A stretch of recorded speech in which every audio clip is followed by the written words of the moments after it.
and welcome back to the Paranormal Project. I'm Jenna. I'm Ryan. This week's video, we are continuing on our... Urban legends. I really struggle with that word at the moment. Urban legend. We're carrying on with urban legends, and this week we're going to be talking about black-eyed children. Not to be confused with black-eyed peas. Not to be confused with the black-eyed peas. So the black-eyed children have existed since around the 1980s.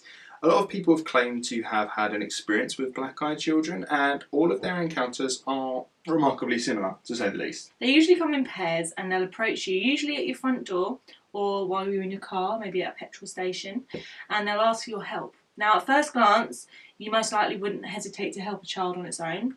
However, an eerie atmosphere lurks around them, and you feel an overwhelming sense of dread as soon as you get near them.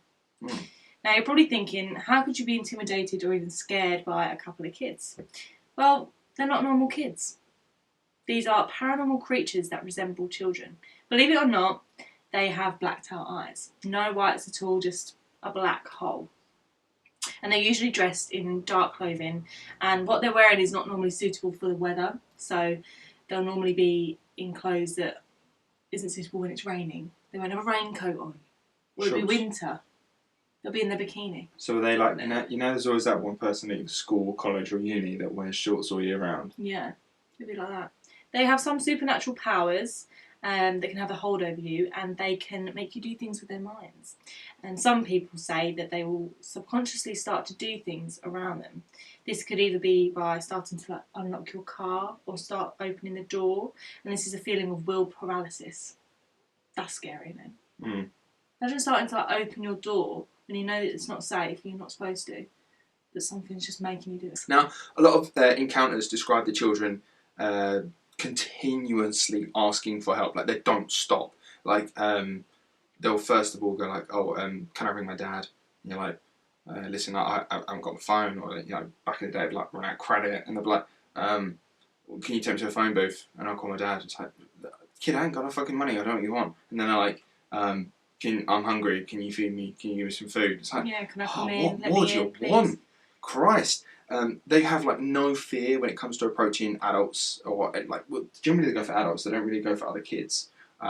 They don't care what you're like, who you are, if you look nasty or anything. That like they'll just go up to you. Like, so if you have a van with like sweets written on the side of it, you're in luck today. They will come and knock on the door and ask for your help. It's your lucky day. Rumour has it that they actually can't enter your home unless you give them permission.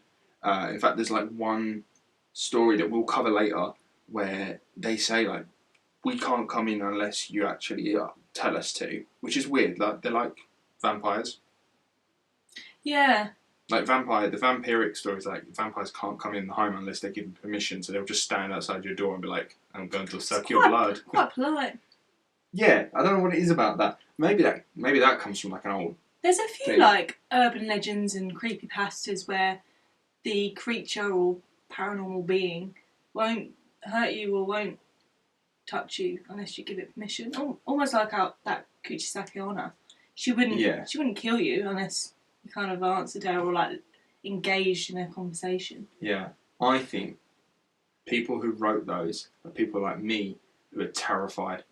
So they've made it like they're not just some creepy like creature that can just break into your home and scare you because like, or kill you, because then someone like me is going to get too scared. So like I've gone, but they can't come in your home unless you tell them, and I feel safe now.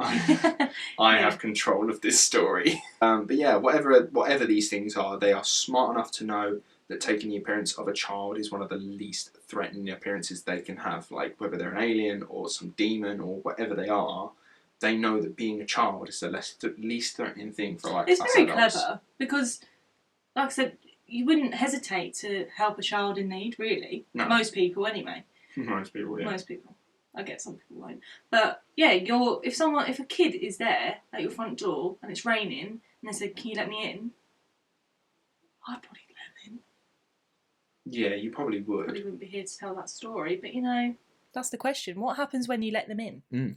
So in one encounter, it did not end well when a husband and wife let the children into their homes. They knocked on the door and had asked to come inside and use their phone to call their parents. Once the children were inside, the husband's nose started to bleed and he started to feel dizzy. There and then, the power shut off. The children said together, "Our parents are here," and proceeded to walk out the door to a car in the distance.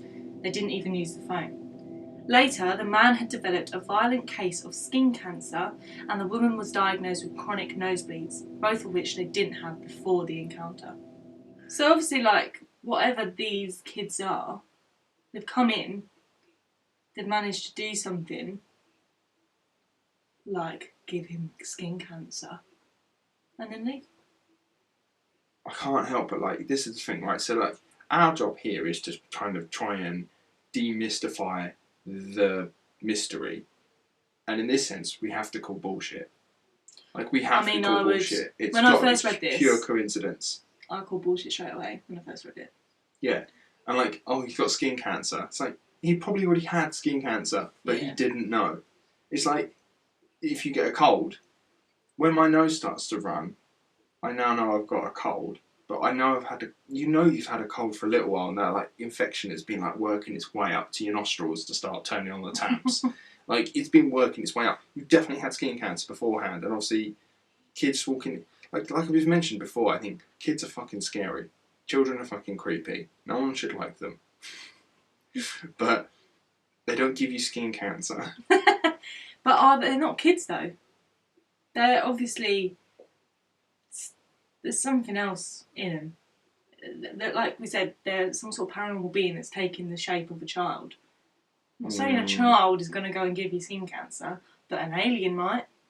Do you know what? Maybe they are aliens, and those weird, like, bodily impulses you get in, like your nose is starting to bleed, or you get cancer, like, that's traditionally stuff you can get, like, with radiation poisoning and sickness. So maybe they are alien beings that have got just radiation, like, almost emitting from their being. You get too near to them for too long, your nose starts to bleed, like, because your cells are breaking down, and then you do develop a cancer. I've just talked myself out of my bullshit claim. That's a very good point, to be fair. So some people say that they are aliens trying to call home because, like E.T. often they want to come inside and use the phone.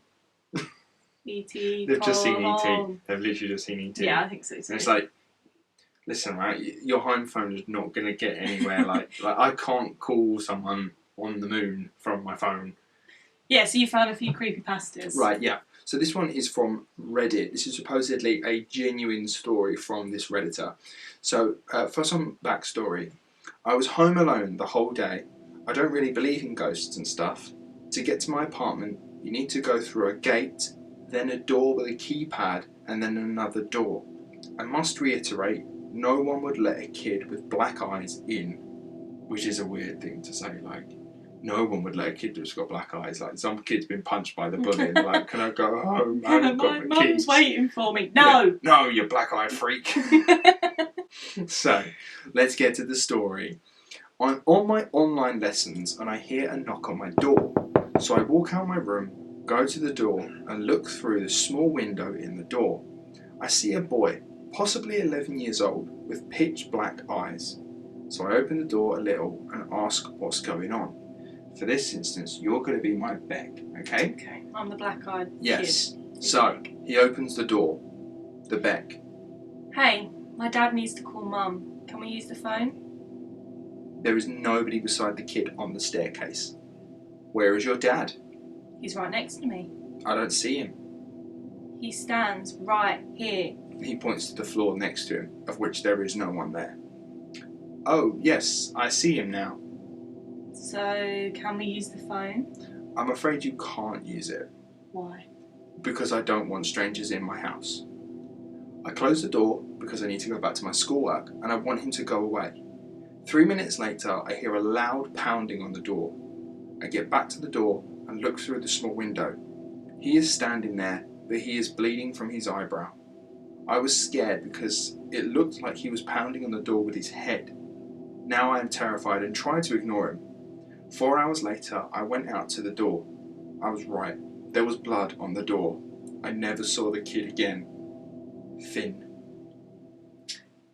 So it does sound like a 13-year-old wrote that. Yeah, no, it does sound like a 13-year-old. Maybe it was the black-eyed kid that wrote that, but what do you think to that story? This is supposedly a real, from Reddit, it's not a creepypasta, but it's a genuine experience, apparently. So a black-eyed kid is defined as being paranormal. There's nothing about that story that makes me think it's paranormal. It just sounds like a bit of a troubled child. It does sound like a troubled child. But then that's the whole point of a Beck. Like, they're supposed to sound like troubled kids. That's why you let them in, that's why you help them, because it's another kid. I think the problem here is that it was another kid that answered the door and was like, nah, not letting you in. Had it been an adult, they might have let that kid in. But say if the adult turned it away and then heard the banging and saw that he'd been banging his head, would they then let him in after that? I don't know, maybe. Would you? No. I might be, maybe call the police, maybe call a neighbour or something. They'd be like, I'd call the police or some child services to come and collect the boy. It's still creepy though, the fact that he's pointing to a dad that isn't there. Oh yeah, that's what's weird. Like anything when, because kids always see or have imaginary friends or see things and they're like who's that? No one. But there's someone there. If your child has an imaginary friend that's not like genuinely just a playful little like, oh, it's evidently just an imaginary friend, go get that child exercised. Because there's something wrong. Creepypasta number 2. It was warm for a December afternoon in Hutchinson, Kansas. When Katie came home from work in 2008, Katie's ride dropped her off across from her duplex. And as she stood on the street, her ride moving slowly away, she knew something wasn't right. I noticed 2 boys standing in my driveway, she said. One had longer hair and the other had his hood up so I couldn't see him very well. The teenagers, about 15 or 16 years old, seemed to be watching her. Katie felt they were waiting for her. She steeled herself away and walked nervously across the road towards the porch. The boys had lurked around her neighbourhood for months, but they'd never been so bold as to stand this close to her home. I'd seen them before, lingering in the yard, but they always left before I got out of my ride, Katie said. I'd seen them late at night as well, standing across the street when I would go outside to have an occasional late-night cigarette. But although pangs of unease told her to run, their boldness angered her. She stopped and asked them why they were on her property. They told me they needed to use a phone and that the neighbours would not let them in. That was when I noticed their eyes. They were coal black, just black, no white and not even a hint of iris or pupil. Fear shot through her, but as evenly as she could, Katie told them she didn't have a telephone. Katie walked up her porch and began to unlock the door when the boy in the hood spoke. He asked if they could come in for a glass of water, she said. I turned to look at them again, thinking maybe my mind was playing tricks, but no, when I turned and looked into their eyes, they were pitch black as the first time. These children with dead black eyes had spoken softly to her, emotion and vocal inflection absent from their words. As she looked at these boys, whose long hair and hooded sweatshirts she felt hid more than skin. She knew she had to get away. I felt panicked and fearful, but also very vulnerable and cold, she said. It was like I wanted to let them in, but I knew there was this evil presence. I had felt uneasy before seeing their eyes, but now it all came out. Then one boy said something that turned her fear into complete terror. The hooded one then told me they couldn't come in unless I told them it was okay, and that they had hoped I would because they were thirsty. Again, it's like that we mentioned earlier. They won't come in your home unless you give them permission, and they don't give up. They want to use the phone. They want a glass of water. They'll want something else next. They'll just keep going. I opened my door and darted inside. At this point, I shut the door and locked it. She dropped into the couch, her breaths coming in short, heavy gasps, when something tapped on the window behind her. One of the boys stood there staring through the glass. Katie said, I remember his words very clearly. Just let us in, miss. We aren't dangerous. We don't have anything to hurt you with. I was beyond frightened at this point. I would be too, Katie, I'll be honest with you. I was going to say, you'd shoot yourself. I would have crapped my pants big time. Katie jumped off the couch and ran through the duplex, checking doors and windows to make sure they were locked. I did wonder if they really couldn't come in unless invited, but I didn't want to find out, she said. I sat in the living room silently, waiting for a sign that they had gone. I do that when someone knocks on my front door, so that's fine, Katie. It's like Blair Witch again. Yeah. Just sitting there. Go away! So scared. When her boyfriend came home a short time later, the black-eyed teens were still at the house. He asked if I knew who the two boys were outside, and I said no. He told me they had been standing in the driveway when he pulled up, but walked away when he stepped out of the car. He didn't notice the boys' eyes, but they gave him a strange feeling. Katie later asked her neighbours if the black-eyed children had asked to use their telephone like they'd claimed. The neighbours noticed the teens standing in Katie's driveway but never spoke with them. Although it's been more than a year since Katie turned the black-eyed children away from her door, she knows they're still around. I still see them every now and then standing across the street watching, she said, but they have never approached again. That was written by a guy called Jason Offut. Cheers, Jason. So yeah, that's the last creepypasta I have on black-eyed kids, and the idea of them scares me. What is it that scares you though? Because like, there's very few creepypastas and encounters that tell you what happened when you let them in, or like what they do to you. That's a really good point. To be fair, every so far creepypasta story we've found encounter. Everyone manages to not let them in. Yeah, like and the kids never do nothing except for Yeah. like maybe give you a nosebleed or skin cancer, which they did not give you. So like, what do? They don't do anything. They just sort of stand around there like, hi. I do get that they would freak people out. Like kids, some people find kids terrifying. Yeah. Like you. I'm not really scared of this urban legend, if I'm honest. I am, just because it's that idea that they could exist, but then like, for what reason? Like, they don't do nothing. They just literally wander around, and like kids just do that. Kids just stand there unless you tell them to do something. They'll just go. That's the thing. Like these creepypastas or some of the real life encounters, I think are just troubled kids. Some kids are so confident now, and they won't take no for an answer. Mm. Like think about kids at school, like those really really like naughty kids. Mm. They're ruthless. They'll just keep bothering you, keep asking you questions. Can I go lunch now? Can I eat now? Are we there yet? Are we there yet? Are we there yet? So I just think like these real life encounters are just troublesome kids I think you're out right. late at night. Yeah, I think. But you're then right. black eyes, why like? Yeah, how do people dodgy homes. Yeah, but it's not like it's the actual eye. It's Yeah. not around the eye. It's like no pupil, no white. That is weird. Also, just to point out, like most of the stories or encounters that we found about black-eyed kids is like it's evening. Yeah. It's never broad daylight. Hmm. Very rarely is it broad daylight. So maybe it's a trick of the light. Hmm. But yeah, maybe Yeah. maybe not. I don't know. What do you think? Have you encountered black-eyed kids before? Do you have any stories or like friends from friends of friends whose goldfish saw a black-eyed kid? Like, do you have anything? Drop them down in the comments below, or if it's too long, like it's an essay worth, drop us an email. Our email is just linked down in the description box below. Let us know. Yeah, and if you could give us a like and subscribe, that would be great. Let us know that you're enjoying our content.